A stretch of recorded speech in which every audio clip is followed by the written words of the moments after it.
house is bad. Honestly, I just read an article on fortune.com, and yes, I knew better. I knew better than to read an article about real estate in a mainstream publication, because I should have known that in today's climate, it would be a straight up attack on home ownership and property. I should have known. I knew it. I read it anyway, because in my head, I remembered back when Fortune was a balanced publication and wouldn't necessarily be a tool of the globalists trying to erode the idea of the American dream through home ownership. But this article was entitled, How Tiny Homes Went from a Millennial Lifestyle Fad to a Hail Mary Shot at Solving the Homeless Crisis. Now, I think all of you know that if you read the headline, you might think you're going to get one thing, and then you read the whole article, and the deeper you get in the article, you more realize that the author may have an agenda that they're trying to get across. Well, I read this whole article, and as it turns out, it's just straight up an attack on the American dream. The author rambles on about how single-family housing is a uniquely American product. Well, why is that bad? I frankly think that a lot of the wonderful innovations and creativity that have come out of this great country are not necessarily bad. Although if you read very much on the interwebs or in any publication these days, there's an attack on all things American, and I just don't find that to be good at all. I love this country. I love what it's done for so many people, but I especially love what the American dream has done for people. So when I see an attack on single-family properties, I have to ask myself what the goal is, and then I realize that for most of my clients who've ever called me looking for a property, do you know why they go to single family instead of multifamily, or they've decided they don't want the townhouse or the condo? They want single family for a little bit of privacy. And that does not mean they're looking for 100 acres with a house right in the middle, which frankly is what I want. They even want just a pocket handkerchief size yard so that they know that the walls are theirs and they can control the noise and they can control something. Because in a world like the one we're in right now, you've got such a loss of privacy. I mean, think about the last time you went through TSA at the airport. If you had any modesty left when you came through there, then kudos to you. But when people go home at night, that's their sanctuary. And that sanctuary doesn't necessarily look like 10,000 square feet of a luxury home, although for some it does. For some, that single family home could be a tiny home. It could be a modular home, a trailer house. It could be any manner of housing styles, which is one thing we in real estate just love in a marketplace, is diversity of housing types and housing styles, so that people can find their American dream and what it looks like. I love it when somebody is trying to get their own little corner of the world, because you know what they do with it, y'all? They want to plant some azaleas out front, put their own color in. And if you didn't know, we do azaleas in North Carolina because they're drought resistant and they flower, and we all love the perennials because they're less headache. But they also may want to do a raised bed garden in the backyard and grow a little of their own produce and not be so reliant on grocery store big commercial food that it's also wildly expensive now. And you start realizing that the house represents for a lot of people a little bit of liberty and a little bit of freedom, and it just gives them a place to relax in a world that doesn't really allow us to relax anymore. Now, it doesn't make condos and townhouses bad, because there's a perk for those homeowners too. They don't have to fool with the planting out front. They may not want a garden. They may want somebody else to take care of the bigger insurance bills, which are often covered in your HOA. But that also feeds into the idea that a good diversity of housing types is good. So on in this article, they talk about how it's just crazy that Americans all want this single family house and it's just wasteful. It's not wasteful. And then the article goes on to say that people who live in smaller houses are seen as less than. Well, I disagree with that wholeheartedly. And I can say this after someone who's been a full-time residential real estate agent for over 20 years. I don't see anybody looking down on somebody else because of the size. In fact, here in North Carolina, the primary style of housing has always been, until the last few years of production housing, the ubiquitous North Carolina house was the brick ranch. And it was not some giant brick ranch. It was 1,188 square feet, 3-bedroom, 1.5 bath. And you remember that house because Mom and Dad's bedroom was at the back with that half bath, and it was either blue, pink, green, yellow, or brown.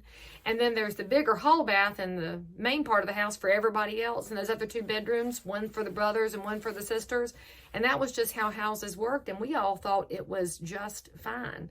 However, we're in a society right now that seems to think bigger is better. But of course, I always have to ask myself if things weren't a little bit nicer when we didn't all have our own separate ensuite bed and bath in the house, and we had to learn how to get along and share the bathroom, because those were where you learn negotiation. Frankly, once upon a time, you negotiated that shower time and that bathroom time, especially if you had a sister.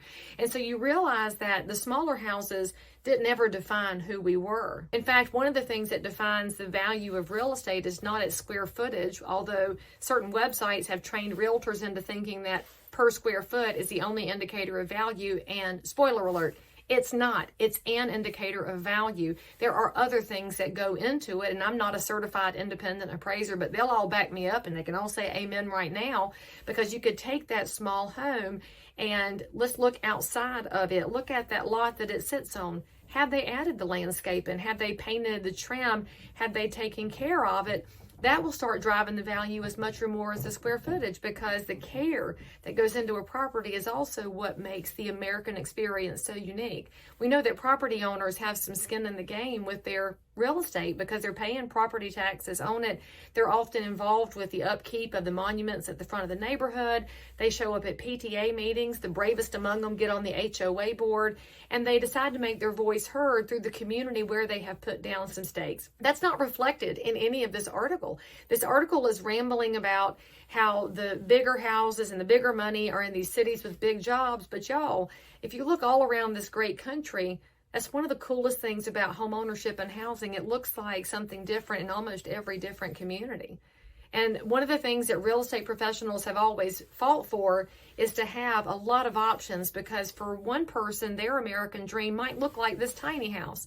And it might look like that because they don't want a guest room. Well, that's all right, because that's what they want. And their American dream might look like a double wide, which gives them more bang for the buck. And they really like that acre it sits on, so they're going to add a permanent foundation and stay there forever. I've seen plenty of bricked up mobile homes, and God bless them, because they're staying put forever. Maybe their American dream does look like a townhouse in a lovely interior neighborhood where they just can walk to everything. Well, all of those fit a different consumer's preferences. It's also the reason it's so wonderful we have a zillion kinds of real estate agents out there who have different business models, because each one of us can serve a different part of the community, and we have access to a different part of the community, and then the neighbors all have a lot of choices. That's the beauty of it. And that's not reflected in this article. This article is rambling about how smaller is not good. And then in their own words, it says here, this phrase drove me crazy: people don't value the lives that are in those tiny homes. That's not true. It's just not true. So if you read this and you question it, then start putting your own op-ed back out into the world, whether it's by video or by starting your Substack, or by just telling the neighbors around you that you value all kinds of neighbors and you value all kinds of American dreams. The beauty of real estate is we get to serve people where they are. And when we know our communities really well, then we look for opportunities like tiny houses to increase opportunities and increase options. That also means that if your planning and zoning wherever you practice does not favor tiny homes, you may have to show up at a planning and zoning meeting and make sure that there is an allowance for them in the event that some neighbor would like to have one.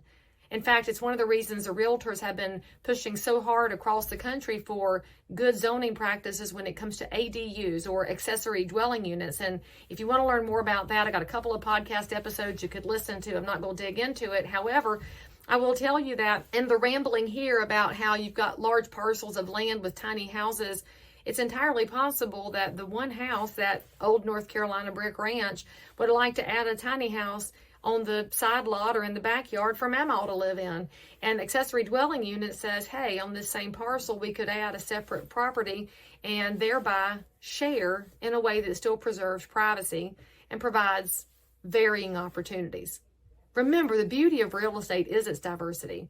The beauty of real estate is that there is something for everyone. And even if it takes you a minute to find it, or you're the creative one that brings it into the market, we should embrace things that are different and don't actually let go of the good things of the past, because there's something to be said for those smaller homes where we learned how to negotiate and share. Next time you read that article on Fortune, make sure you add your comment too, and I'll make sure that I let you know what I think over here. Just doing real estate every day in Concord, North Carolina.